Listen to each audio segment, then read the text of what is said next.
प्यारे बच्चों, ये उत्तराखंड का विज्ञान थ्योरी का सैम्पल पेपर है 2023 के लिए। तो इसमें जो क्वेश्चन आए हैं उसी टाइप के क्वेश्चन आपके बोर्ड परीक्षा के लिए भी आएंगे। तो ध्यान से देखिए इन क्वेश्चन को। तो जो टाइम होगा वो 3 घंटे का होगा और 80 नंबर का ये पेपर होता है। ठीक, तो निर्देश आप ढंग से पढ़ लें। इसमें कुल 30 क्वेश्चन आएंगे और सारे क्वेश्चन क्या हैं, कंपलसरी हैं। ठीक, और जो क्वेश्चन है उसके जो नंबर हैं वो उसके आगे लिखे गए हैं। जो क्वेश्चन नंबर 1 है वो मल्टीपल चॉइस क्वेश्चन है। क्वेश्चन नंबर 2 से क्वेश्चन नंबर जो 2 से 9 तक के वो एक नंबर के क्वेश्चन आएंगे। क्वेश्चन नंबर 10 से लेकर के 15 तक 2 मार्क्स क्वेश्चन आएंगे। क्वेश्चन नंबर 16 से लेकर 23 तक आपके पास 3 मार्क क्वेश्चन आएंगे और 24 से लेकर के 30 तक आपके पास 4 अंक के प्रश्न आएंगे। ठीक, तो आप निर्देश चाहे इंग्लिश में पढ़ें चाहे हिंदी में पढ़ें। ठीक है, तो सबसे पहले हम क्वेश्चन को करना शुरू करेंगे। तो सबसे पहला जो क्वेश्चन है वो मल्टीपल चॉइस क्वेश्चन होगा। तो पहला है, इस प्रश्न के प्रत्येक खंड के उत्तर में 4 विकल्प दिए गए हैं और आपको सही विकल्प चुन करके अपनी उत्तर पुस्तिका में लिखना है। ठीक, सेम टाइप का क्वेश्चन आएगा, भले क्वेश्चन चेंज कर होगा लेकिन पैटर्न यही होगा। ठीक, तो क है, सोडियम बाइकार्बोनेट का सूत्र है। ठीक, the chemical formula of sodium bicarbonate is. ठीक, तो सोडियम बाइकार्बोनेट का मतलब होता है खाने का सोडा, या जिसे हम कहते हैं बेकिंग सोडा। ठीक, तो the chemical formula of sodium bicarbonate is, ये कौन सा वाला ऑप्शन है, ये है NaHCO3, ये वाला ऑप्शन इसका सही है। ठीक,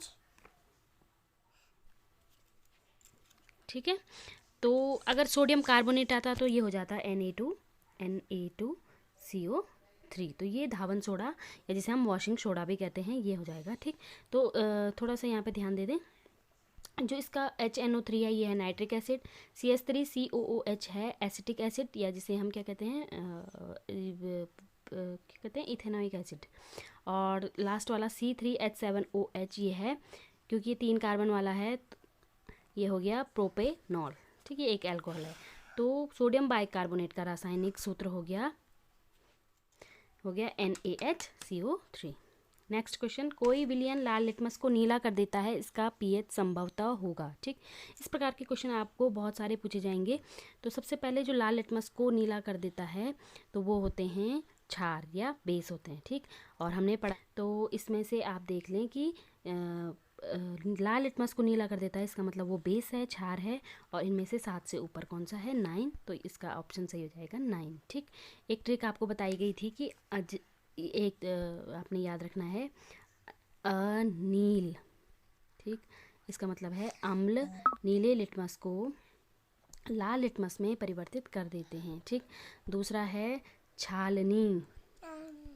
छालनी का मतलब क्या हुआ, क्षार लाल लिटमस पत्र को या लाल लिटमस को नीले लिटमस में परिवर्तित कर लेते हैं। ठीक, तो इस ट्रिक से भी आप इसको समझ सकते हैं। चलो आगे नेक्स्ट है ग, मानव नेत्र के जिस भाग में किसी वस्तु का प्रतिबिंब बनता है वह है। ठीक, हमने मानव नेत्र के भाग पढ़े थे, तो ये आसान सा क्वेश्चन है। इसका नाम ही से पता चल रहा है, दृष्टि पटल, या जिसे हम इंग्लिश में रेटिना कहते हैं, कभी कभी हिंदी में भी रेटिना लिख करके आ जाता है। तो रेटिना पर ही क्या होता है, वस्तु का प्रतिबिंब बनता है। ठीक, नेक्स्ट क्वेश्चन है हमारा घ, विद्युत परिपथ में सेल को निरूपित करने के लिए प्रयुक्त प्रतीक है। ठीक, तो सेल कौन सा प्रयुक्त प्रतीक है, पहला वाला तो प्रतिरोध हो गया। ठीक, तो जो तीसरा नंबर वाला है हमारा वो क्या हो गया, सेल को निरूपित करने के लिए क्या है, रिप्रेजेंट करने के लिए एक सिंबल ऐसे करके यूज़ होता है।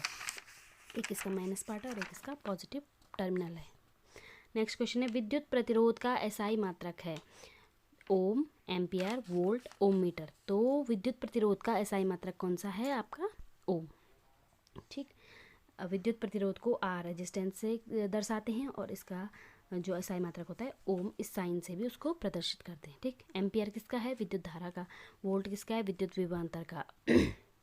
इस प्रकार से आपने क्या करने हैं, क्वेश्चन को करने हैं।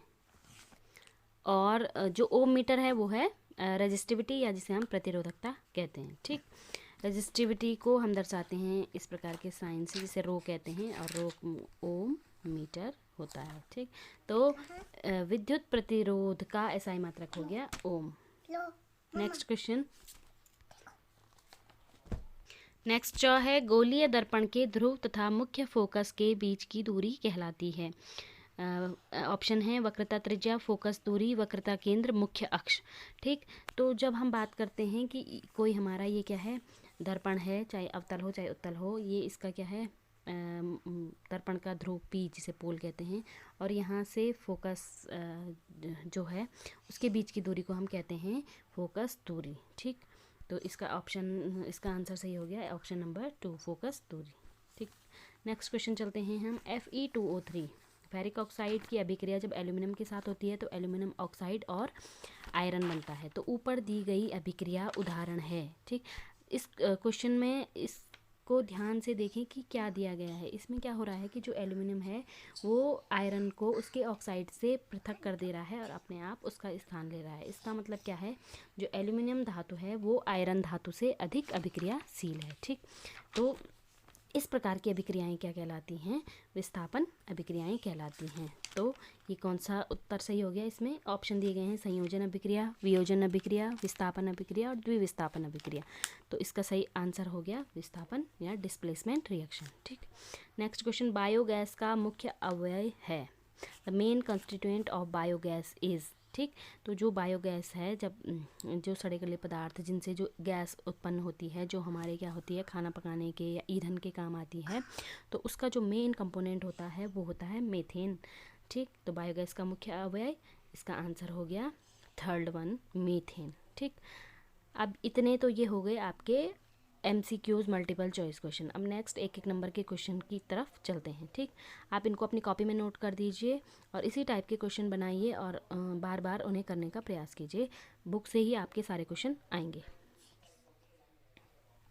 तो क्वेश्चन नंबर 2 है, जो एक एक नंबर के क्वेश्चन हैं। पीतल के मुख्य अवयवों के नाम बताइए। ठीक है, तो जो ब्रास है, जो पीतल है, वो एक क्या है, एलॉय है। ठीक है, ये दो या दो से अधिक जो धातुएं होती हैं उनसे मिलकर के, जिन्हें मिश्र धातुएं भी कहा जाता है। ठीक, तो जो ब्रास है वो है कॉपर और जिंक की मिश्र धातु है। ठीक, इसी प्रकार अगर आपसे पूछा जाए कि जिसे कांसा कहते हैं, ये पीतल है, पीतल किससे किसका है, कॉपर और जिंक का। अगर ब्रॉन्ज आए, अगर कांसा आए, कांस्य जिसे कहते हैं, तो कांसा है कॉपर और टिन से मिलकर के क्या बनता है, कांसा बनता है। ठीक, तो ये वाला क्वेश्चन हो गया। ठीक, अब आगे है, लार में पाए जाने वाले एंजाइम का नाम लिखिए। तो लार में जो एंजाइम पाया जाता है उसे कहते हैं अमाइलेज या टॉयलिन। ठीक, इसे क्या कहते हैं, टॉयलिन, या क्योंकि ये क्या करता है, कार्बोहाइड्रेट को विखंडित कर देता है, इसीलिए इसको क्या कहते हैं, इसका नाम हो जाता है एमाइलेज। एमाइलेज।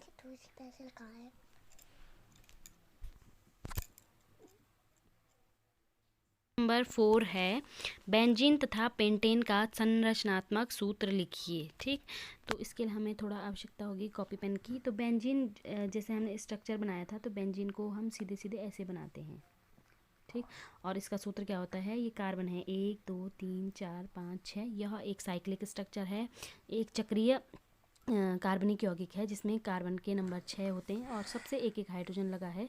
तो C6H6 बेंजीन का संरचनात्मक सूत्र हो गया। ठीक, अगर हम पेंटीन की बात करें तो पेंटीन एक प्रकार का एल्कीन है। पेंटीन का मतलब है जिसमें 5 कार्बन हों और डबल बॉन्ड के साथ हों। और अगर हम पेंटीन की बात करें तो ये हो जाएगा आपका CH3 CH2 फिर CH2 फिर CH डबल बॉन्ड CH2। तो ये हो गया पेंटीन का संरचनात्मक सूत्र। अगर हम इसको कंपोजिट फॉर्म में लिखें तो ये जाएगा C5H11। ठीक है, तो ये हो गया पेंटीन का फॉर्मूला।